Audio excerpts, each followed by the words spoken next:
Another episode of Draconian Combat. We have Hakeem Hurricane Jackson with the baby. We have Michael here, and we're just gonna do another preview of another fight that's coming up. Hakeem is the co-main event of Critical Combat, the first Critical Combat that's happening. Critical Combat 1 in New York, New Jersey, specifically Brooklyn, New York. Heavyweight, 2-0, undefeated. And so we're just going to get his take on the fight, his thoughts on the fight game in general, and everything about that. If his brother joins, Marquis, then respond to my text, man. But I hit you up, so just let me know. You can jump on anytime. But Gotcha. we're all good. Michael, do you want to give us an introduction? Any further introduction before we, delve into Hakeem, his background, what he's about, anything like that? No, just I appreciate you coming on the show. We Yep. appreciate when fighters take time out of their day to come on the show. So I'll start it off by saying that, and now we can jump right into it. No, yeah, thanks, Hakeem, because I know we've been talking a lot lately, but we wanted to have you on the show. And I know you mentioned some people are reaching out to you, but we wanted to have you on Draconian Combat. And so we'll just start it off with some basic questions, right? Just how did you get into fighting? I know you mentioned a couple of days ago when we were speaking what you're doing this on behalf of, but do you want to start with there? Yeah. Very little. Middle school, it was just before the high school wrestling. It was actually a wrestling camp when I was around 11, 12 years old with a guy named Randy Taylor. I'm pretty sure he's in the Hall of Fame in wrestling.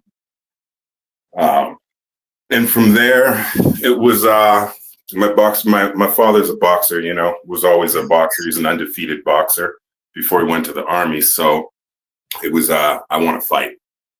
And those were the days before they ever called it MMA, Right. It was the actual art that they're calling it, So I went around and I did a lot of arts, and now they're calling it mixed martial arts, and I'm ready, I'm ready, And we're on the same page. And do you want to kind of delve in? It's up to you about your background, because I know you really couldn't fight during your 20s, essentially.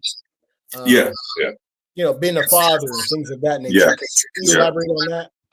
A lot of children. So basically, I just I took all this damn time off, and just trained myself and set back to fighting for a little while because of all these damn kids. And really, I was adopted, so it was a big thing for me to be there in their lives. No babysitters.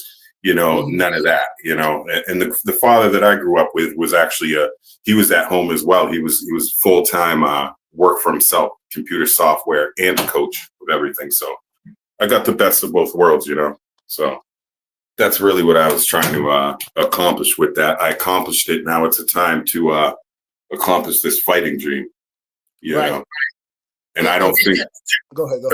Yep. I don't think that the age is, any I don't feel 34. That's what I'll say. I feel about 27 still. We'll touch on that, right? Because there's another person who I'm doing matchmaking for. He's 35. He said he feels 21. Yeah, exactly. Right? And so I guess you guys are older, but you feel young. And so can you elaborate a little bit more about training camp right now? I think you're based in Connecticut, right? Yeah, Connecticut. How camp is going, how you're feeling physically.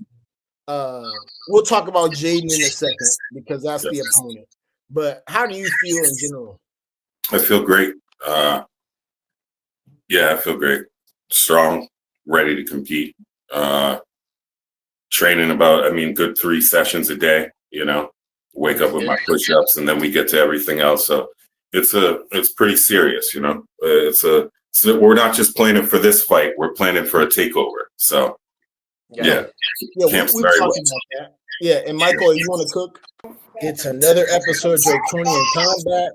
Michael has dial-up internet, so we are re-recording. Hey, but it worked out. It We got worked out. both brothers on right now. So. Yeah, dial-up internet, Michael, me. We got Marquis. We got Hurricane Jackson. And we're going to get their thoughts on the upcoming New York Critical Combat card because they're both performing. And so we have a lot to touch in on. We kind of touched in with Hakeem, Marquis. What are your thoughts? How do you feel about your matchup? Do you feel optimistic? How do you feel? I feel eager to get in there, man. Like it's gonna be my first fight. Right. Kind of excited, you know. I've been training. I mean, pretty much every day, you know. But you know, I'm gonna just get in there, man, and you know, see what we can do. If you don't mind me asking, you said this is your debut. How old are you? Because I know your brother's age. I'm 30. 30, okay. Yeah, Yeah, How we're long both have you been 30. training like that? Because I know your brother's been training for a minute too. yeah. Yeah, he kind of fell along after a little while when he, you know, a few years ago when I told him I was going to get shit shaken, you know. And this year he's kind of picked up his little training a little bit, so Okay, it's good. He's ready, you know. Definitely. Do you guys feel like you're going to be impacted by each other's performances? Oh, for sure. Yeah, For sure. for sure. Definitely. He fights before me, so it's gonna be a good little adrenaline rush to have to keep going for me, and then I fight for the title. So that's gonna be a heart pumping night, you know. What did you guys think? Because I've been working with Marquis in the background, trying to get his info and stuff like that. The fighter photos. When those photos dropped, did it set in for you? Like, I'm about to fight. I'm about to be on this card. Yeah, man. I felt like a superstar already.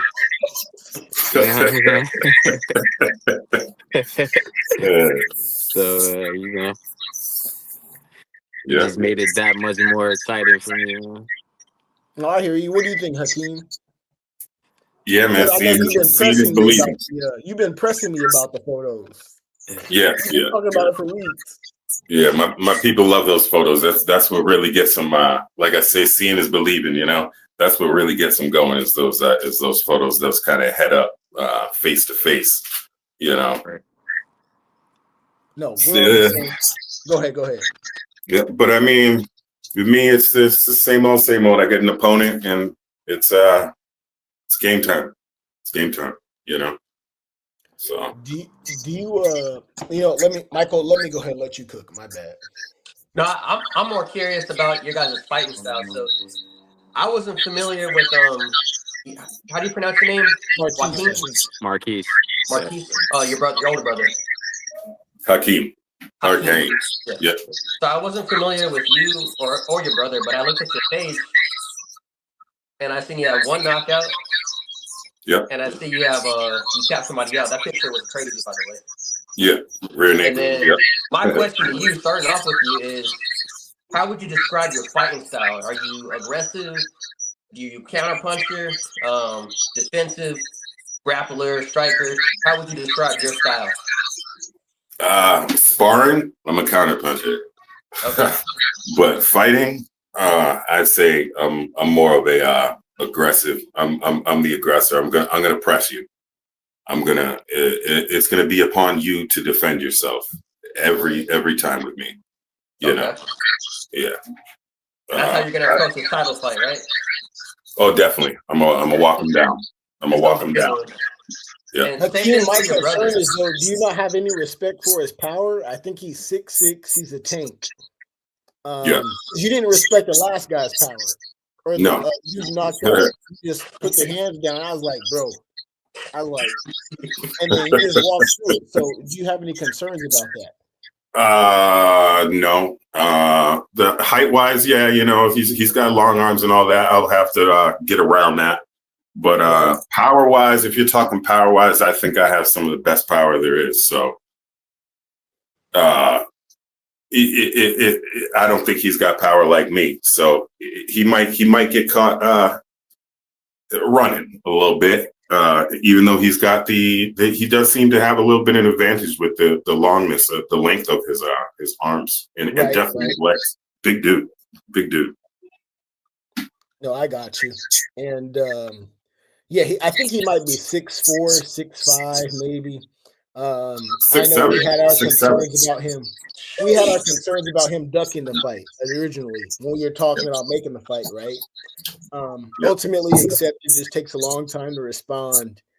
But do you think there are any problems that he can present you on the ground, on the feet, or do you feel pretty comfortable? Obviously, we don't want to underestimate anybody we fight. Hey, you better rip that shit to his body, man.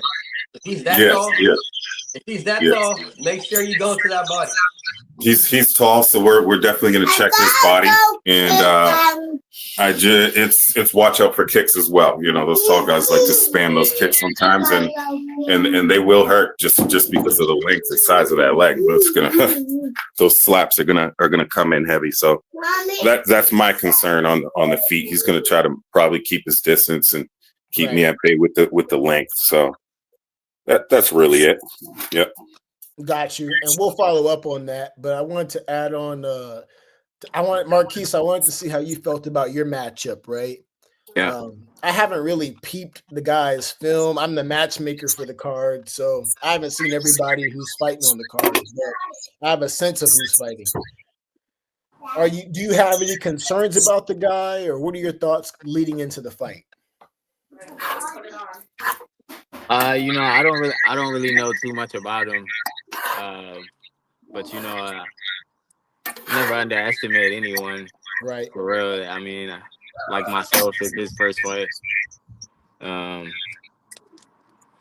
You know, I'm more of like a counter striker, laid back type of fighter. No, I understand. We understand. Yep. So, you know, I really don't know what to expect, but I'm not really worried too much about it. You know. You sound like you're ready, though. Yeah, man. You got the right attitude for sure. You definitely got the right attitude. Not overconfident, but you seem to be relaxed, taking it well. So that's a good way for your debut. Keep that confidence, but stay calm too.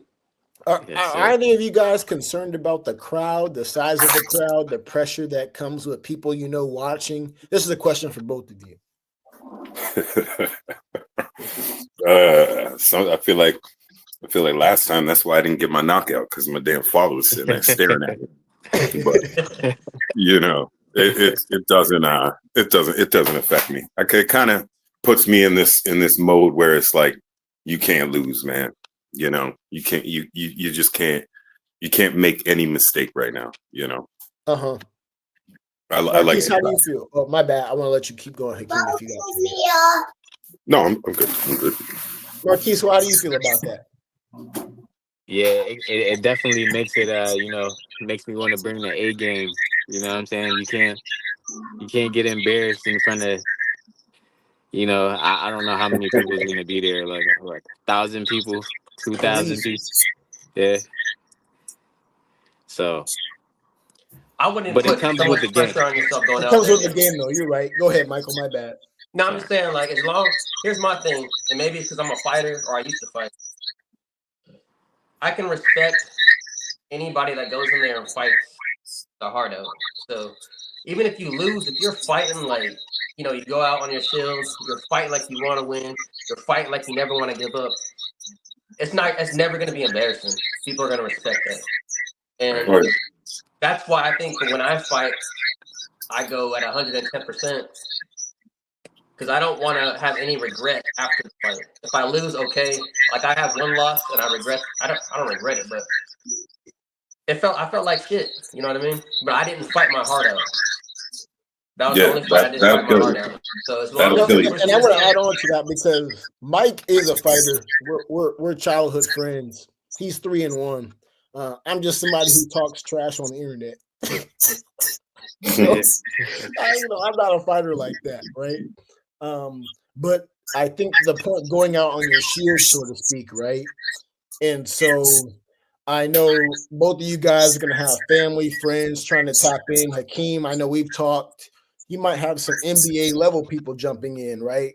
And so Yep. it's like you're not really looking at them, I guess, per se, like I don't need to embarrass myself in front of them because you're doing it for yourself, your family, your children. But does it creep in the back of you guys' mind? And that's a question for both of you. Oh yeah, of course.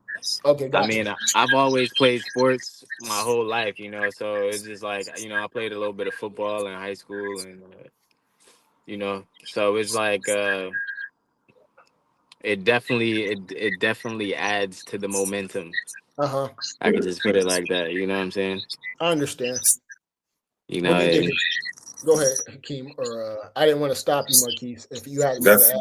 That's back to the poster question. Is that's when I feel like that's when I feel the crowd the most. When that poster comes out, that's what reminds me. Oh shit! The big crowd, the big walkout, the stare down. Yeah, that's when I see it. But when I'm there, nah, I kind of just black out. It's just like I'm the only one there. No, you said blackout, right? And so what do you by that do you mean like you kind of just mentally ignore everything that's happening out there and say I just gotta lock in? Yeah, tunnel vision. Okay. Yeah. And Marquis, I know this is your first amateur fight, your debut fight. Are you kind of approaching it with the same mentality? yeah, man, I'm gonna just embrace it, you know, the best I can. You feel me? And hopefully, you know, I take the W. Yes. You know? We on the same page. And Michael, did you want to cook for a sec? I mean, I just want to say one thing. I wouldn't go out there thinking about everybody else's opinion. I would just go out there and fight your hardest. Because if you do that, then it doesn't matter. You know what I mean? You tried your hardest. You didn't give up. You showed heart. And I know it's your debut too, so don't overthink this shit. Just go out there, perform. And one thing I tell everybody in their debut, if you're gonna throw some shit, throw it at 100%. Don't hesitate. Because if you don't throw it at 100%, the guy you're fighting with bad intentions, boy. With bad intentions. Take that with you into the fight, and don't worry about nothing else. The crowd, nothing like that. Your loved ones are always gonna love you, and that's my opinion on that, I guess. And we on this channel, we're not gonna if you get knocked out, we're not gonna dish on you. We're not gonna get knocked out. He's gonna go in there and put in that work. Don't even put that bad juju in here. Damn right. We don't even want to put that out in the atmosphere. But you never know. It's fighting. We have to be honest with ourselves, right? And so this gets into another question. We're not on that type of time. Well, we got guys we mess with. They get knocked out. It is what it is. We don't want to bash on them. But fighter pay, right? You guys are at the amateur level right now. Hakeem, we talked in the background concerning making the leap to pro. But, you know, I've been talking to some people in the background. Essentially, for mixed martial arts, you get paid $1,000 to maybe $3,000 to fight. If you're on the pro level, quote unquote. Yeah. Bare knuckle, they might be offering $4,000, $5,000 flat. And I'm like, bare knuckle to me, I watch it, but I'm not as into it as I am into MMA. What are you guys' thoughts, and this is for both of you, on the fighter pay discrepancy? We know how boxing is. They get paid. And it's like, me personally, I'm like, boxing isn't as entertaining. And boxing is my second favorite sport, but I'm an MMA guy first. So what are you guys' thoughts on that? Yeah, I mean, I think MMA guys should get paid a little bit more than what they're doing because they're definitely doing some dangerous shit. Right. I think that, quite frankly, to tell you the truth, realistically, I just feel like fighter pay is something that's earned as well. You know, a big chunk of that extra money, extra bill that's going to be on that ticket is your worth. What is this fighter worth? You know, does he create highlights? Does he actually have viral hands when he's throwing hands with some of the best people? You know, right. That's where I think pay is, and that's why boxers get paid, because they got some fancy ass fucking hands, man. You know, but a lot of these mixed martial artists, yeah, especially when they're just turning pro and just coming off of amateurs, they still kind of fight like amateurs, you know. So that $1,500, you know, to show up and fight it seems right, you know. It does in most cases for me. I think I disagree because I don't think it seems right. You know, I'm making some fights today, right, as a matchmaker, and a guy told me I don't want to not that exact number, not that exact. I think it should be heightened. Yeah. Especially because a lot have to travel and they pay their own way. Definitely. I think MMA guys base. I know the UFC is 10-10 essentially. I know I don't have the money to pay 10-10, but I think promotion should be at least going 4-4 because bare knuckle might be 4-4, 5-5 essentially. That's for both you and Marquis to, you know, address if you guys want to about bare knuckle are getting paid better than MMA guys, but MMA is a bigger sport, in my opinion. No, it's not even in my opinion. It just is. Yeah. I mean, you are right because when I think of the math, I mean, I think last time I spent a little over 800 getting to my last fight and paying to be there for 2 days. So you know, if it was a $1,500 purse, that'd be a significant amount of change just gone. You know. Right. So yeah, it does. It should be boosted a little bit, definitely. Marquis, did you want to address that? Yeah, like bro said, like, you know what I'm saying. I think it's definitely something to be earned. You know, everybody wants to fight. You know what I'm saying, and get paid for it. So you know, I feel like you know, I mean, it's a lifestyle. So you got to train. You know what I'm saying? It'd be different, like if somebody just wants to fight and they go get in the gym and train, like, you know what I'm saying? Like whether somebody's training their whole life, you know, and that's their passion and that's what they want to do. You know what I'm saying? So I feel like, you know, the more you go up in the ranks, I mean, like obviously, you gotta earn it. You know what I'm saying? Like that good one. I hear what he's saying. Michael, did you want to elaborate? Yeah, because I think you said bare knuckle gets paid how much? Bare knuckle, I think they're looking at maybe 3,000 to 5,000 flat rate. So that sounds about fair for a new pro coming into the sport.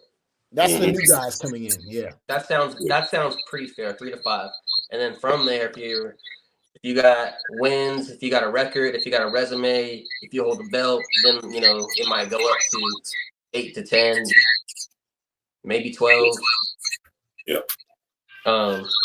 But 3 to 5 sounds fair starting off as a pro. 1,500 is insane though. That's not a lot of money. That's a regular paycheck for some people. So. And I can't say everything that happened today, but I know I don't even want to say it, but I just know that it's 1,000 to 3,000 for the cards that lead to the UFC, and it's like you get paid more in bare knuckle. What I can say is that I was working with somebody to make a fight on short notice. He's like, I got paid 4 and 2 for bare knuckle. I was like, well, my offer is not going to be any better. I'm just being honest with you. But one thing I've noticed in the MMA space, and neither of you guys have this issue, but you guys can speak on it, right? Is if your record is too good, people don't want to fight you. But what I've also noticed is if your record is too bad, people don't want to fight you because it doesn't bring any credibility to their name. So do you guys want to touch on that? Either of you guys can. Where there's a will, there's a way. You know, there's always fights. You know, that's why some people become journeymen. But I mean, my goal is my goal in this is money fights. So, and I got the power. So regardless of that, I don't think that'll ever be my issue. You know, I understand. But yeah, it happens. It happens. Yeah. Marquis, did you want to jump on that? Yeah, man. I mean, like you said, like if your record's too good, they don't want to fight you. If it's too bad, they don't want to fight you. I mean, Right. really, is just that should kind of keep you continuing to try to move up in in the ranks. Really, like what I'm saying. I mean, yeah, like it's fun to fight or whatever, but I'm after the money too, like I mean, it is what it is, like Why do you where think there's people danger, pretend there's like they aren't fortune. after the money? I understand fighters are fighters, but why do people try and go about this career like money doesn't matter? No, the money matters. I'm not just going to jump in with Khabib just for the sake of fighting Khabib. No. And I'll bring this to another point, right? Because I think you guys know about boxing. Gervonta Tank Davis fought Lamont Roach. Yeah. And so we talked about this on another show we had, and Michael's rubbing his head, but I'm bringing it up. Yeah. So this is what I know because I'm a boxing super fan and MMA super fan. Lamont Roach said he got paid more for his mandatory fight on the front end than he did getting paid to fight Tank Davis. He said he fought Tank Davis for the name and legacy. Meaning, obviously, you fight Tank, you're going to get more on the back end, the millions and things like that. But on the front end, it was less than a mandatory, some random guy. I don't even know where I'm going with this. But do you guys at all feel tempted to jump into boxing just for the sake of the money is that much better? It's a good question because that's what I was thinking. It's either I like MMA, but like I say, I'm after the big money fights. Right. So wherever that takes me is wherever I go, whether it's bare knuckle or it's MMA. It's a whatever for me. Flip the coin, see where it goes. What do you think, Marquis? Likewise, man. It's whatever is, because we're at an age, man. We got families. We got to take care of. There's bills to be paid, man. Right. You know what I'm saying? This is a business. So, like I said, man, that like he said, the money fights is That's what I'm looking forward to. Well, Michael, did you want to cook? No, I was just saying I respect that because some people are chasing legacy, some people are chasing just the fight. They don't care if they win or lose. Some people are chasing a paycheck. Some people are chasing it all. It's just like bruh, I forgot how to say your name. Yeah, definitely legacy and big money fights for me. Those big money fights are the legacy. I want the biggest, baddest, whatever they talk about these dudes, bruisers. I want the KO artists. I want the shit talkers of the game. I want them all. That's how you make a name for yourself really fast. Hell yeah. Taking those type of fights, and all you gotta do is win. Really, that's it. All you gotta do is win. Get that highlight. I was gonna bring up another question, right? And I think this is both for Hakeem and Marquis. Obviously, right? Say you make it to the UFC, you're operating at the top level, but I don't want to go down this road, and so I'm letting you guys go down the road if you want to, right? But now you're dealing with money. You have enough money, but then you're dealing with the women. You got the parties, the club invites. How do you manage all that, right? You're at the top of the UFC. You're in the UFC getting 10 and 10. And then, man, I don't want to shout any women out, but, that lifestyle, right? How do you cope with that? Are you guys prepared to take that on if that happens? Yeah, man. Six kids and a wife. I'm good. Oh, yeah, you're ready.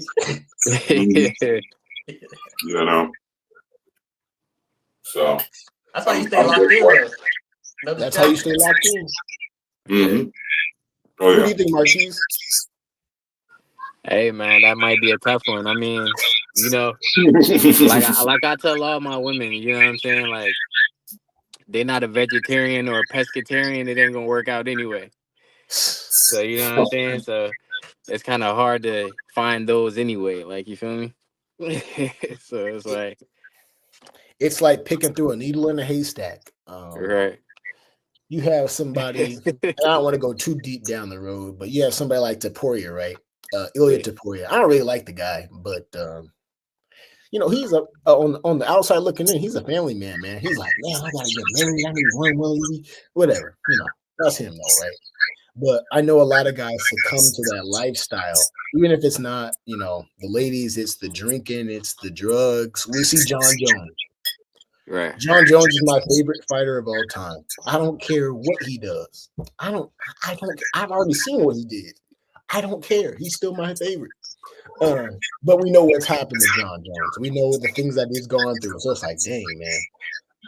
And then, that's kind of what my question was. It's like, are you guys ready for that? Because as you progress in your careers, it's like those things come at you, man.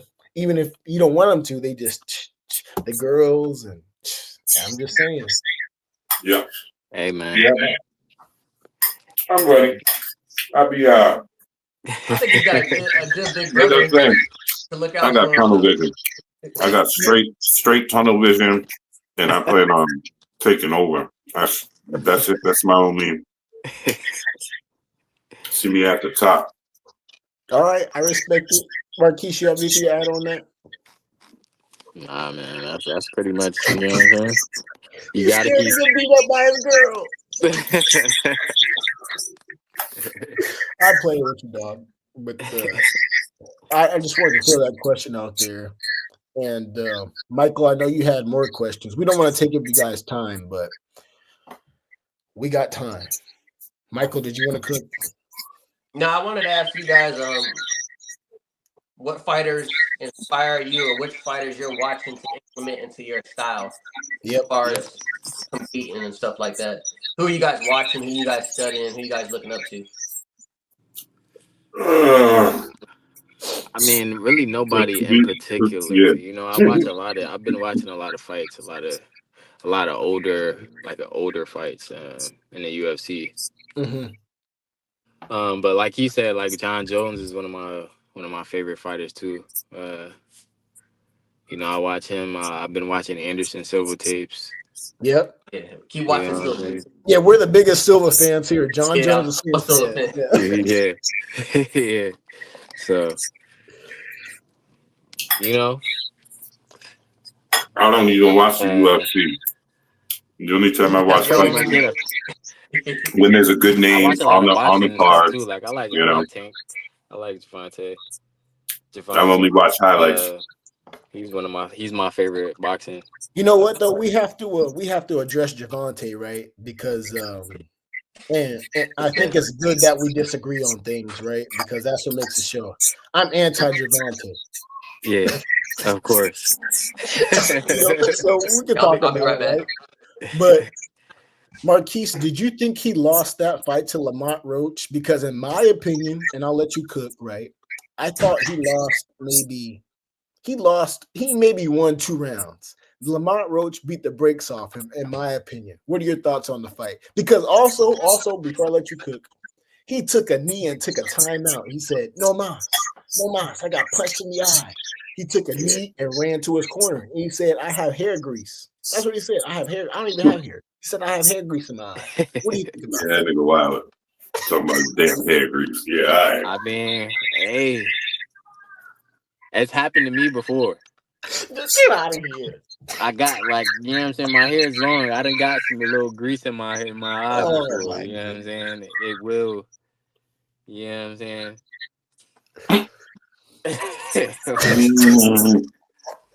I don't know. That was a pretty good fight, though. Like, I'll tell you, it was a good fight. See it again. I would love to see it again. Who do you think won the fight, though? Be honest. It's tough. I mean, just because Davis took a knee, I don't feel like he lost the fight. I mean, as far as the performance, I will say Roach did put on a good performance. You know what I'm saying? I've seen Tank perform better than that. You know what I'm saying? I hear you. But I really can't say. I mean, I'm a Tank fan. No, I so understand. I can't say because it was like it was a good fight, bro. Like it was. But you know what? From my perspective, when people who are Tank fans are saying it was a good fight, that means they know they lost. I guess you could say that. Mm-hmm. I guess you could say that. At the same time, though, I think this brings up a good point, right? Because in boxing, as soon as a fighter loses, they throw him in the trash. Yeah, right. They just disrespect him, violate him. I know that because that's what I'm doing with Tank Davis right now. I'm disrespecting him every day. But in MMA, even though the pay structure isn't as good, we look at fighters who take losses like Charles Oliveira, guys like that, and say, these are still our favorites, right? And so the question to both of you is, why do you, and you could answer this how you want to, because I'm not sure there's like a real concrete answer, but why is it that in boxing, as soon as a guy looks subpar, we throw him in the trash, but in MMA, you can take a couple of L's and people are still going to be behind you? Why do you guys think that's the case? Because it's more dangerous, man. Good point. Because like they want to see the the gruesome. They love to see it. Like, that's why bare knuckle pays more. It's just more dangerous. Well, put it this way.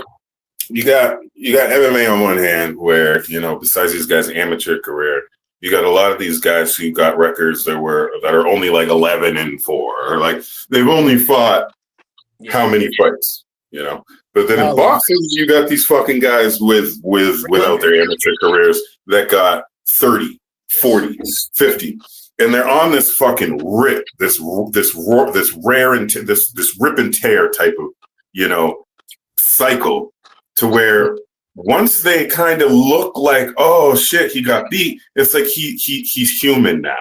You're right. Yeah, he gets humanized. We don't like this guy. He's beatable, and that's where it really I don't know. And then that it kind of just fucks them mentally. A lot of them, it breaks them down, mentally. And then a lot of them are never the same. Because I looked at Tank. I'm not the biggest Tank fan, but I recognize his skill and his power. So when he got humanized by Lamont Roach, I said, "Oh no, I'm throwing you in the trash, bro." Yeah. Now, is that right by me? No, but I have. I knew going into that fight, friggin' Tank he was going to get tested. I knew it. I thought Tank was going to steamroll him. So then when I saw it, I was like, Tank. Man, I had so much slander for Tank. Yeah. But, I say that in a loving spirit. I still slander these guys. But, it's just like, man, Tank, you aren't who I thought you were. And I think it's like, man, you act like you're this big brawler you act like you're Mike Tyson from Baltimore. And then you can't hurt Lamont Roach. And Lamont Roach, you brought up from 130 pounds. Let's not get it twisted. He brought him up from 130 pounds. There are probably other stipulations as far as rehydration clauses, things like that. And you still got whooped, in my opinion. Now, I know Marquis feels differently. He's a Tank fan. But that's how I'm coming from it, right? And so I can respect our differences. Michael, did you want to touch on that? On the Lamont Roach fight? Yeah. Earlier, you were saying that Lamont Roach took a pay cut, right? He did, yes. Okay. And you said he's going to get more money on the back end. Yes. He's going to get a whole lot more money for this rematch, man. Correct. I think in particular, because I'm a Tank fan, and a lot of people watched that fight and were like, okay, like you said, Tank is human. He's not Tank is human. Man. And we're seeing him fight somebody. And there was a lot of controversial stuff that went down in that fight, like the knees and the timeout that he took and stuff like that. I got grease in my hair. Well, here's the thing though, like if that was a different fighter though, they probably wouldn't have given him that opportunity to do that. They would have took a point. But in this rematch, he's gonna get his money, and I think there's gonna be a lot more eyes on this fight. I'm not sure what Tank does different in this fight. I'm not sure. I think it's gonna be a close fight, but I don't know, man. I don't see what Tank does really different. I see what Lamont Roach might do different, increase the intensity. You know what I mean? But I don't know. No, Michael, you don't do nothing different. They can't do nothing different except for hit harder and be smarter. But. Wait, Hakeem and this is both for Hakeem and Marquis, right? And so, do you guys look at a matchup between Shakur and Tank, Haney and Tank differently now as a result of that fight? How do you guys look at that fight? Not at all. Oh, you crazy? Yeah, I don't think they ready for it. I mean, don't get me wrong. I like Shakur. You know, I like Haney, but that's a matchup of its own right there. You know, I still think Tank is a little bit out of their league. You know what I'm saying? That's fair. You got your right to your thoughts. Yeah, that's fair. Do you think it's because of his power, or what do you think it is about Tank that makes him out of their league, though? Because I don't see it, but we have differences in opinion. Go ahead, though. Yeah, probably his power. Probably, you know, I haven't really watched too many of Haney's and Shakur's fights. Yeah. Trading off in the pocket. But Power from what trading off in the pocket. Me and Haney and them don't really do it. They like to be a little bit longer than them. That would probably be the most advantage. But I really think Tank is slowing down a little bit. He even talked about fucking retiring. So wait. I think that brings up another good question, right? Because you guys are getting knee deep into fighting, but Tank has mentioned quite a few times that his heart really isn't into the sport. Yeah, it looks that way. The money, otherwise he's out of there, right? And so, do you guys think that you can play games with fighting? Do you guys think that you can be 1 foot in, 1 foot out, or do you think that's not really something that works in fighting? Maybe it works in hoops, maybe it works in baseball, soccer, but does that work in fighting? And that's a question for both of you. No. Not if you're really fighting for something. You know what I mean?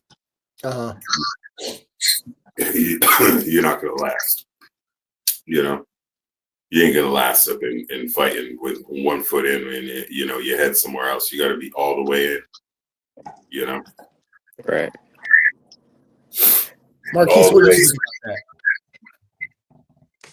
Yeah, you definitely got to have the heart in there. You know what I'm saying? You got to have heart, because you're gonna get in there with somebody that's, you know, taking the shit. Has the heart. Right.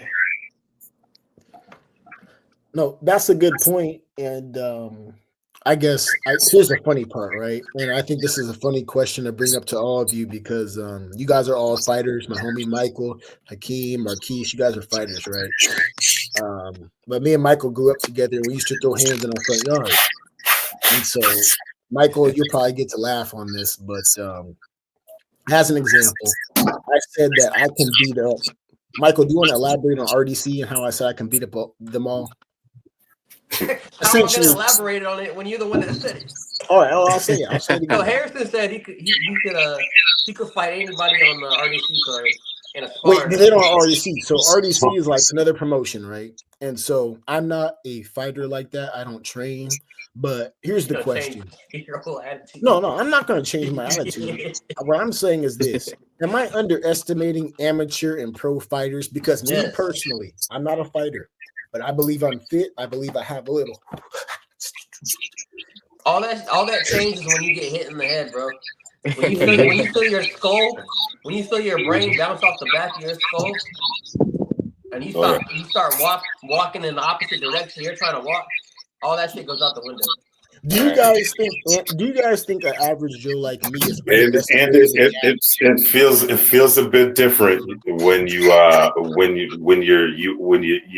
get thrown on the ground by a guy that's used to rolling around with some big motherfuckers on them for how many hours a week, you know?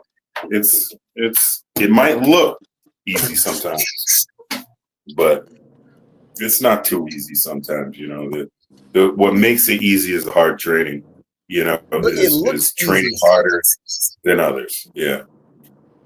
What do you think, Marquis? I don't have any martial arts background per se, but I've watched it so long that I think I look like John Jones. Do you think I'm underestimating how much better you guys are than me? Am I underestimating that, or am I right? Can I hang? I mean, you got to train, bro. You know what I'm saying? Like, you can't underestimate the work. You know what I'm saying? Right, you're right. You gotta. I mean, you might be. You know, you never know. I don't doubt it. I mean, that's the name of the game. You never know till you know. You know what I mean? You never know till you know. And I think that's the joke that we try and play. But I think on a serious level, I don't really underestimate you guys. I underestimate you guys' cardio probably. To me, it looks easy though because I run every day. So, bro, Hakeem and I were talking about how but he was a strike long and distance grapple every day. Are you doing sprints? Are you doing burpees? Are you jumping up in the air explosively? You know what I mean? Are you running up hills? Are you throwing bodies on the ground, getting back up and striking? Like, that's a whole different cardio than running straight to the line. Speaking of cardio, that's something that a lot of y'all don't know that don't fight is grappling cardio is some of the worst cardio you're ever going to go through. It says best for you, but grapplers usually have the best cardio. And when you get drowned by a grappler, it's going to be a lot different feeling than you thought it was going to be. You know? Can you guys both elaborate on that? You and Marquis, and then even Michael after they're done cooking. It's you get tired and you want to go to the ground. You know, it's different. You know, we're used to. You know, put it this way: a grappling match for me in jiu-jitsu. Mm-hmm. Regular sparring would be like the shortest round I would do is 6-minute round. Mm-hmm. It's not no 3-minute. It's not 5. It's the shortest I'm doing is 6-minute, 10-minute rounds. You know, and these are as hard as you want. You know, you're not worried about punching each other in the fucking face boxing. So you're actually really wrestling. You know, right? And I don't know if too many people can keep up with that. You know, in the first place, and that's what separates a lot of these amateurs and makes a lot of these amateurs look like shit because they're not doing that. They don't think that they need to do that, you know, and then they show up and they get smacked by some guy that's doing that in the same position, could be doing it, you know, they could be doing the same thing, but one just lacks the effort, you know, one lacks showing up to training, you know, and that's what makes a big difference. So you think there is a gap though, cardio-wise, even as it concerns grappling, like that's not anything people can just jump into and think that they can hang. Yeah. That's just how I feel. Marquis, what are your thoughts on that? Yeah, it's definitely different than just going for a jog.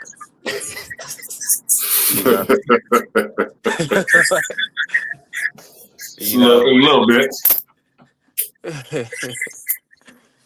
Michael, did you want to touch on that? Because, I've been calling out people in the promotion for some sparring sessions. But the funny part is, and I'm not trying to be, I guess I'm being funny, but I'm not being funny. I just don't think I'm going to be overwhelmed if I had a sparring session with 3 to 4 guys back to back for 10 to 15 minutes, right? Am I underestimating guys who train? Well, I don't have any training background. It depends. Who are you talking about? It depends. So as an example, right? Some of the people in the circle we're with, as an example, one guy is an 8-0 amateur, right, from Arkansas. Mm-hmm. I said I was going to beat him up. Now this dude's an athlete; he's the real deal. But I've been calling him out. MMA kickboxing. I've been calling. I'll tell you your percentages of. Listen, everybody's got a chance to take somebody out no matter who they are. But your percentages of if your body weights match up and whatever and all this. Body weight, right? We're about the same body weight.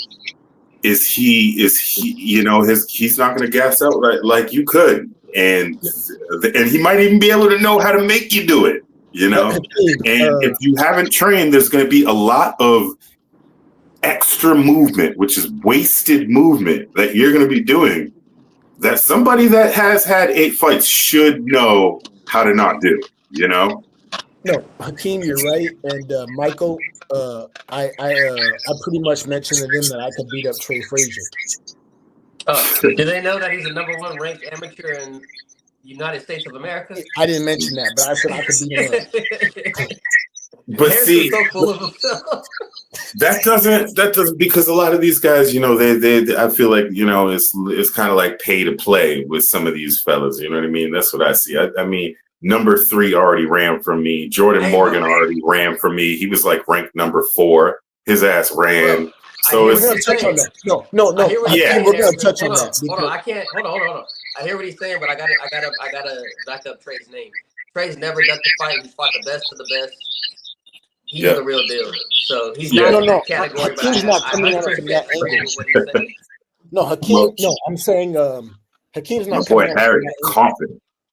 I'm saying that Trey Frazier is the guy sort of in our community, right? That we post on Facebook. He's Arkansas #1 ranked welterweight, and I think that I can hang with him. Am I wrong for that? You're not wrong for that, but it's upon him. It's upon him to show you what It's upon him to prove you wrong. Because everybody's different. That's all I can say. But it's upon him to take that as a challenge and say, "Okay, come over here and see if you can hang. I'm gonna show you. I'm gonna give you a real camp day." And that's what I said. I said I want you guys to prove it to me. And if I get beat up, I'm not going to take it personally. Now, I understand both you guys, Marquis, Hakeem, y'all can beat me up. I'm not sitting here acting like I'm going to go in there and beat John Jones. But my belief is that I'm in fit enough shape that I can go 3 minutes for a round and hang. I'm not saying I'm going to knock you out. I'm saying I can hang.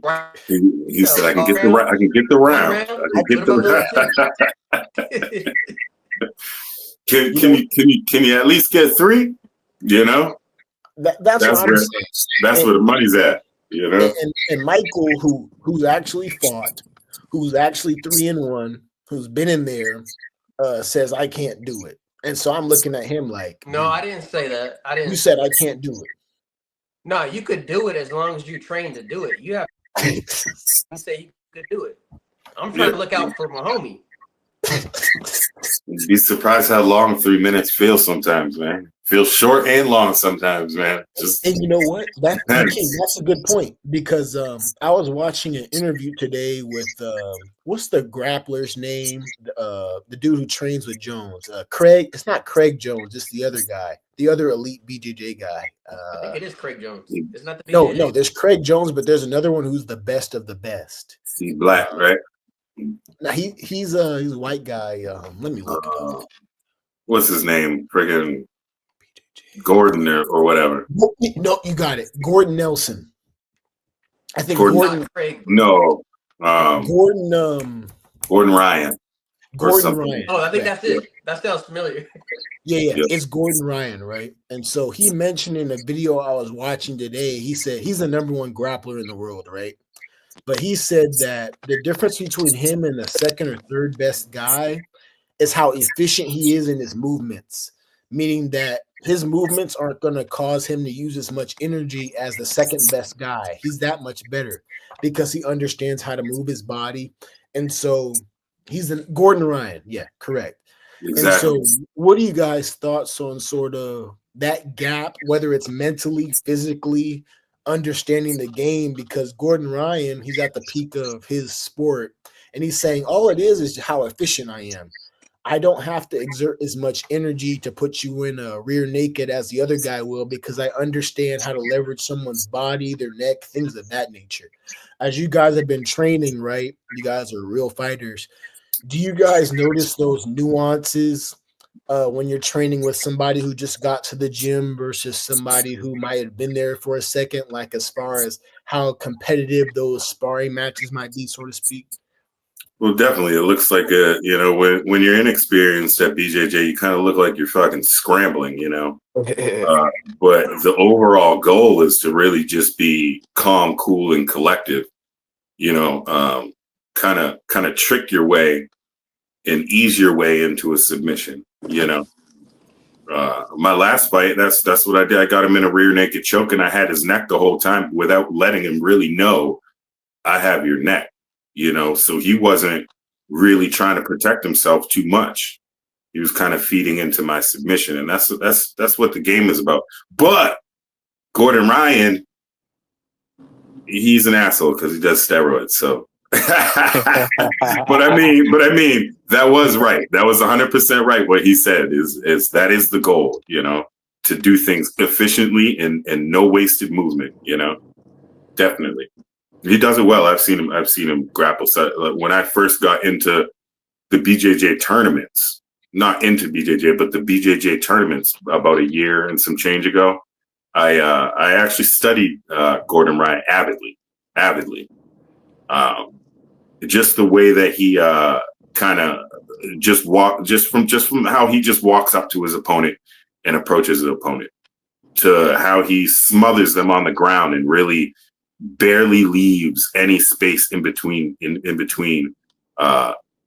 his opponent, and that's he's somebody that definitely taught me a little bit of game just from watching the videos. And I didn't need to hear him speak. I didn't need to hear any tutorials or anything. It was just, he definitely knows what he's doing.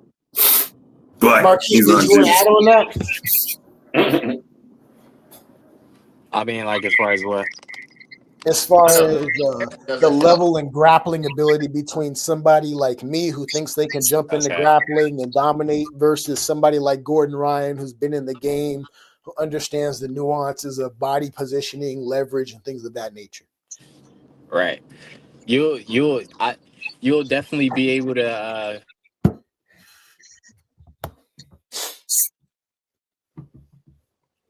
wrap you up. Dial-up internet, man.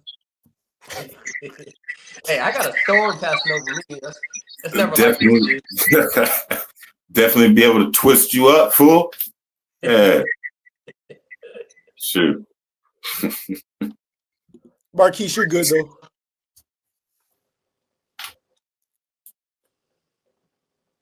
Man, this dude really had a dial-up, dog.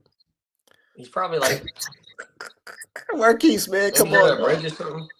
He knows he's getting back into the flow of it, though. I got to remind him, grab the 3 points, sometimes and shit like that. But he definitely realizes the severity of where the belts go. It gets a little more serious at brown belt and up. But I mean, you do have purple and blue belts that do kind of, they really didn't earn their belt. So sometimes you're going to be able to muscle a lot of those guys around.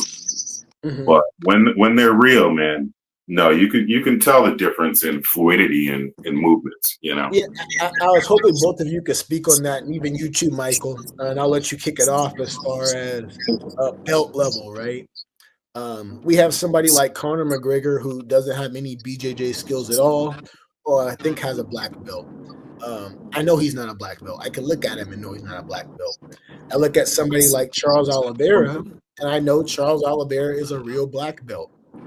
But what are you guys' thoughts on that? And Mike, I'll let you kick it off before we hop on Hakeem and Marquis about just the black levels and belts. All right, so Harrison's gonna tell me to kick it off, knowing I was never disciplined in BJJ and never even got past a white belt. But hey, I've been one of those squirmers you were talking about, because I came from wrestling, so all I know is like that, that wrestling type grappling style, and that's kind of how I incorporate it into my MMA style. But yeah, as far as belts, I don't know, bro. I never been disciplined. I never went to class like that. I was a weirdo. I trained by myself a lot. What was the question?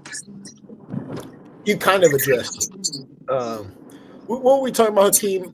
Belt levels, essentially. Yeah, I don't know what to say about that. I've never been past a white belt, so y'all take it Marquis, away. do you want to tag on to that as far as belt levels and whether some black belts are actually legitimate? I look at Conor McGregor. I don't think that's a legit black belt. I look at Charles Oliveira. That's a That's a legit money black belt. belt. They said Taporia is actually a black belt as well. And I was watching one of his fights last night against Bryce Mitchell. I was up late watching one of the fights, and I was like, I could kind of see Taporia being a black belt, but he's more of a boxer. But my point being that, do you think people are shortcutting sort of the belt system? I'm not sure if it's for clout. I don't know what it's for, but do you guys think people are shortcutting that system? And I'll start with you, Marquis.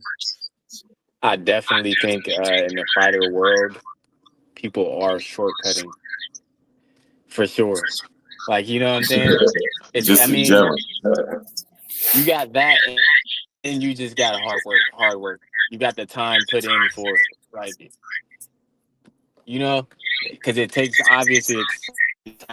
I mean, you're just not gonna just go beat a brown belt and get a brown belt, right? Mm. I mean, No, I hear that's you. not how it works.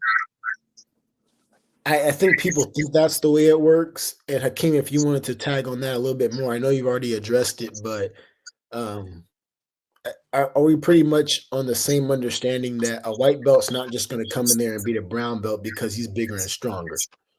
Oh yeah, of course. We're pretty much fair. I mean, I've done it, but I mean, I'm friggin' athletic, so I mean, I'm super strong and athletic, you know. So I've done it, but you know, when my first jiu-jitsu tournament was, I was a white belt against seasoned blue belts, and I went double gold. So, but as you go, you see the difference. You know, it's about the technique that you have to apply. I can't muscle everybody, you know. Right. And that's really what you learn, you know. But what do you guys think about? I think I brought it up to you, Hakeem, and Michael. We've talked about it as far as athleticism, right, in MMA. Because when we look at heavyweight, I think that Aspinall, Jones are probably the peak of athletes at heavyweight. But I think people underestimate how much athleticism plays a part in a fight. So when I look at Aspinall, he just moves better. He's bigger, obviously, but he moves better. He swings faster. Even Ngannou was an elite athlete, but you compare those guys to somebody like who's a poor athlete. There are a lot of guys I could say, but I don't want to shoot shots out there like that. But do you believe athletic advantages help in fights? And that's a question for all three of you guys. 100%. Mm-hmm. 100%. You know, you're going to be able to hit angles and pivot and just do certain things that other guys can't. Right. Especially at my size, you know, especially with the heavyweights and light heavyweights, you know. Yeah. Right. It's especially obvious at that level. Yeah. At the lower weights, it's the gaps are a little bit smaller. I wouldn't even say a little bit. They're a lot smaller. A Demetrius Johnson versus Henry Cejudo. These guys are both elite level athletes, so the gap is so small. But when you're looking at a Tom Aspinall versus Derek Lewis, then I can kind of see what's going on. It doesn't take a rocket scientist. Like there is a huge gap in athleticism. Michael, did you want to touch on that? I think it plays a part because, you know, we talk about a lot of fighters who their athleticism might take them far in their career. I think Jones is a good example of one. Right. Jones, when he was going through Prime Jones was an athlete. But like when you say Prime Jones, that's Jones drinking, partying to 2 a.m., doing Right. cocaine and defending his belt on that Saturday. At his worst, he relied on his athleticism and his cardio. So there's some fighters who are out there, their athleticism takes them to a place which can be further than other athletes. And then I think, can we get an example of somebody from the UFC? Can you and me think of one right now? Who may be athletically gifted, but maybe like when they go against that top two, they just can't fight. Johnny Walker. Johnny Walker. Johnny I Walker's got a one. supreme athlete, but he can't Roundtree. put it all Maybe together. You think Roundtree's one? Roundtree is not the same level of athlete as Walker to me. Okay. Roundtree, I'm not disrespecting him. I'm saying Walker is an athlete. Like he has the physical attributes, the dexterity, so to speak. I just want to make sure we're not shitting on fighters right now. No. I'm an example of an athletic athlete. You know what I mean? I go out there and I do shit I shouldn't be able to do. I never show up to practice, but I practice on my own a lot, and I'm just athletic, and I train my cardio when I go out there and I perform. So, what do you think about that, Hakeem? Do you have any guys in mind who you think are athletes but don't perform to the level of their quote unquote athleticism? You got it on the dot, Johnny Walker. That's a fact. That dude be getting his ass whooped, but he definitely got the attributes, man. Right. He's tall as hell, looking lean, mean. Yeah. I'd say even Pereira kind of. Pereira to an extent, right? Yeah. Do you believe he was a better athlete than Ankalaev? I think so. He's a better athlete. In he wasn't striking, a better yes. I think. I don't know, man. I think in striking he was, but I think he was just so hesitant with that fight. He maybe he was a little nervous for the grappling, where he wasn't as confident throwing his punches like he usually does. Yeah, I can't give him those excuses. You said what, Harrison? I can't give him those excuses. Man, Harrison, you don't like anybody that's cool. He definitely had excuses. I know that much. He had excuses. Yeah. I seen him on Ariel Hawani with his translator. And Marquis, you're back. So, bro, my service is bad, Mom. Sorry. Dial up in there, man. But no, we want to bring you in, right? And so we're kind of talking about athleticism and fighting, right? And so Hakeem and I kind of agreed on Johnny Walker being an elite athlete, but not being able to put it all together. Johnny Walker's an example. Pereira to a lesser extent, but I think Pereira has been pretty successful, but he just, he lost to Ankalaev. It is what it is. But what are your thoughts about athleticism and how that translates to fighting? I mean, if we're talking about hoops, then there's an obvious gap between athleticism and Russell Westbrook and Steve Nash. We can watch it on TV. We know there's a difference. So how do you think that translates to fighting? I mean, really, like the main thing, what comes to mind when I think of like athleticism is like agility, right? So like how quick you are to get up or like get on your feet or like reflexes, response. I mean, it's also going to add a lot more to your stand-up arsenal. A lot more that you can throw at somebody if you're a lot more athletic. Like he was talking about John Jones back in the day. Look at all the shit he could throw in the blink of an eye that a lot of other guys couldn't. And if they did, they get their head cleaned. Athleticism does mean a lot. It does, but there's some guys that can endure that athleticism because they're built like an ox, so they put in that hard work. Exactly. Yeah. Would you guys have considered Brock Lesnar to be an athlete because he was a D1 wrestler, but his frame didn't really allow for him to, I guess, have that mobility, so to speak, when he fought Cain Velasquez, free Cain Velasquez, by the way. But I remember that fight, and it's like Brock was an athlete, but was he really an athlete when you put it into UFC terms? You didn't really see it in the UFC. I didn't really see the athleticism in the UFC. Yeah, but he could, when he was doing in his wrestling days, he could fucking move, boy. That was a scary dude to see move, man. No, you're right. Marquis, what do you think about that? Brock Lesnar? Yeah. That was actually, one of my favorite wrestlers too. I mean, as far as him, I mean, he was kind of stiff sometimes. Right. Yeah. You know what I'm saying? Yep. Damn muscle. Right. That boy's back. This is shit. But yeah, I think I think he was. I mean, you had to be a little bit athletic. You know what I'm saying Right. to get in there and jump around, and him being that big took away of a little bit of the athleticism. Mm-hmm. You know what I'm saying? I don't really know too much about his background though. Like, you know what I'm saying, as far as his earlier years being an athlete, but Yeah, I know he was a D1 wrestler, so he you had know, that for the sort of most part. pedigree. And then you have somebody, and you know what? Because we don't want to take up all you guys' time, right? And so I'll kind of carry what we've been talking about into another fight, and then we can kind of close it with another fight I've been thinking about. But Hold on. are you guys familiar with Bo Nickel? Yep. Yep. Nice And little Khamzat wrestler. Chimaev. Comes out. Grapplers.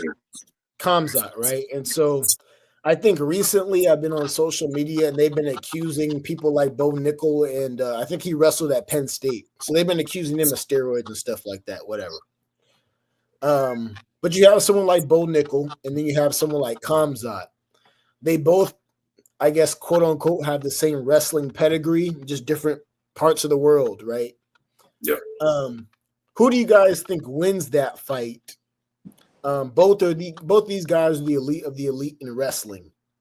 Bo Nickel, I think, gold medalist or at least an NCAA champion. I'm gonna cut you off right there. I think Bo smacks that boy up. You're crazy. Dang. Hamza? I think Bo smacks him up, and I think Bo will give him a run for his money on the ground too. Yeah. What do you think about that, Michael? I mean, I've seen Khamzat get punched, man, and he, you know, yeah, he's not that. But bro, Hamzat's competition is levels above. We just seen Bo Nickel struggle against who? I don't even know who Bo Nickel is. Hamzat's toughest fights is Usman, Gilbert Burns. So yeah. I think like on a grappling level, yeah, like it's gonna be interesting. But I think if that fight did happen, it's gonna be a 5-round fight, and I think I can't even say that though because Hamzat gets after the third round, like the second or third round. Hamzat gets tired. Mm-hmm. Yeah, that's an interesting fight. Don't underestimate my boy Bo, man. Bo got the gas tank, and Bo can crack hard, man. For real. I think down the road he might be ready for that fight. Right now, I think Khamzat's farther ahead of him as far as career development. Definitely. Yeah. Down the road, I don't want to say Bo can't be ready for that. I think Bo has the same size. If not, Bo's barely bigger, actually. Maybe comparable. Marquis, what did you think about that? As far as Hamzat versus Bo Nickel, D1 American wrestling versus mountain people wrestling. That's what I call it, mountain people wrestling. I don't know, man. Very interesting styles against each other, though. Definitely. Yeah. Yeah, you might. Mountain wrestling sounds like you've been in the mountains wrestling with bears, man. Like, right. Yeah. That's what Khabib was doing, apparently. Him and Islam. And you know what, Michael? I'll let you. Like I said, we don't want to take up you guys' time because we try and keep the episode short to like 30, 40 minutes, but we're at hour 10 minutes, man. And but it's been a good episode. And so, Michael, do you have a fight that you want to touch on that we should all sort of discuss, or anything you want to bring up? I had a topic. We were talking about it earlier, though. Go ahead. As far as taking fighting serious, and you're comparing it to other sports, right? So let's talk about soccer, basketball, baseball, football, tennis. Actually, tennis is different. It's a solo sport. You get my point, though, right? I know what you're saying. Okay. So on your off day in a basketball game, what happens? Your teammates pick up your slack, right? I guess, yeah. Okay, yes. On your off day when you're fighting, what happens? You get knocked the fuck out. So that's why you're talking about having 1 foot in, 1 foot out. This isn't a sport. Right. I wanted to talk about this earlier, and I'm touching on it right now. But this is not the type of sport where you're not going to be 100% in because somebody else is 100% in. If you haven't met that person yet, you're going to meet them down the line. So never have 1 foot in. Make sure your heart's in it. Make sure you're training. As long as you're doing that, you know, you're going to be a problem. You know what I mean? But Definitely. never regret a loss as long as you're taking it 100% seriously. So I just want to put that out there. I don't want. And I'm mainly saying it for Marquis because his debut fight's coming up. Because I was there too at some point for my debut, and yeah, man, just go out there and fight your fight, man. I'm looking forward to seeing what you do in the sport too. I know you're big bros in there, knocking fools out, tapping fools out. So you're making your debut. Y'all both about to make a name for yourself. So I'm looking forward to it. I think that's a good way to end the episode. Both Hakeem, Marquis, if you guys want to say any words to your opponents, or just preview your fans, you guys know, right? You guys have an audience. If you guys want to say anything to them, let them know to look forward to the fight. If you guys want to talk trash about your opponent, we give you the platform. We don't want to censor people, so that's just how we move. But you guys have any lasting words for your opponent, the Ops? For my opponent, I say good luck. I say 6'7". Shit, I wish I was 6'7". I know that much, man. But he gonna wish he was 6'4", and he gonna wish he never stepped in the hurricane April 19th. So. Say less.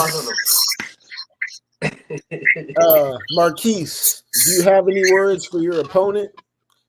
Because we're gonna be blasting. Michael's gonna make the shorts for this episode. We have an hour, 15 minutes worth of content, so shorts are gonna be jumping out tomorrow probably. Do you have anything to say to your opponent? Nah, man, I'm not even gonna try to sit here and make anything up. Like I really don't got no words for him. Hey, that's fine too, right? If you don't have anything to say, that's perfect too. This guy, Michael, man, this dial-up internet. Okay, you're back.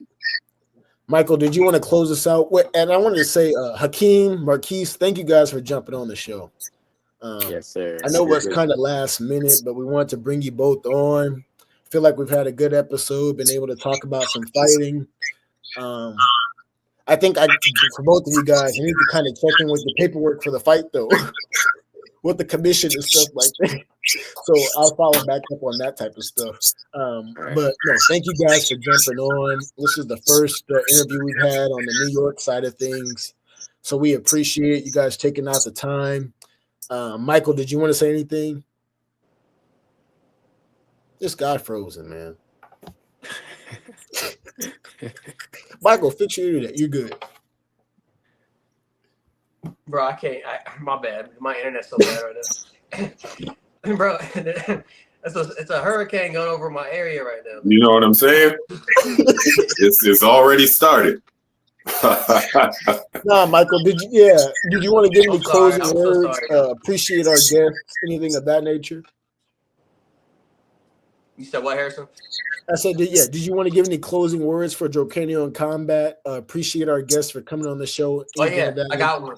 All right. So we're going to close it off, we're going to do a Mount Rushmore, but we're going to combine it. I'm going to need 2 fighters from both of y'all to put on the Mount Rushmore. So give me 4 fighters, top 4. Any MMA, kickboxing, I don't care. 2 from each of you. Yeah, your Mount Rushmore of fighting. We always do this with our guests. So who's your guys' Mount Rushmore 2 and 2? I mean, I'm going to have to go with my favorite. So I'm going to go with boxing first. Okay. I'll put Arturo Gatti right there. Yeah. And I'm going to go with MMA. And you're not going to like this one if you don't like Arturo Gatti. MMA, I'm going to go with Tito Ortiz. Okay, that's fair. Well, it's either Tito or Kevin Randleman. Either or. That's Tito Ortiz? Yeah. Okay, that's the OG. That's the OG. Yeah, we remember the OGs though. Marquis, who are your Mount Rushmore boxing MMA? MMA. I forgot his name. What? Jamil? Is that his name? Jamil. I forgot his name. Man, we need another one. We need another name. Yep, give us another one. We don't know no Jamils. Hey, bro, I got one for you because you already said it. Who, Michael? Silva. Wait, no, Marquis is back. Oh yeah, hell yeah. Go ahead. Bro, that's the GOAT. You said his name. Yeah. So for MMA, You gotta throw him on there. I'm gonna have to go with Silva, and then boxing. Obviously, I already said his name too. No, he gonna say Tate Davis, man. No, Yes, Tate sir. Davis, Oh, Yeah, I'll back you up on that. Tank Davis, Harrison. No, Tank Davis, Jamil. I don't know who Jamil was. And then we got Kevin Randall, Tito Ortiz, Kevin and Randall. Arturo. Damn. You know me. I'm John Jones. Oh, we have Silva as well, but Bro, I haven't heard that name in a minute. We've been interviewing some young dudes, Harrison. it's a different generation, man. I like that choice. Marquis, Hakeem, thank you guys for jumping on. We're signing off. Michael, what episode we on, man? Is this 58, 59? 47. I mean, my bad. 57. All right, I'll let you sign us off. All right. Draconian Combat, episode 57. We're out. We'll touch base.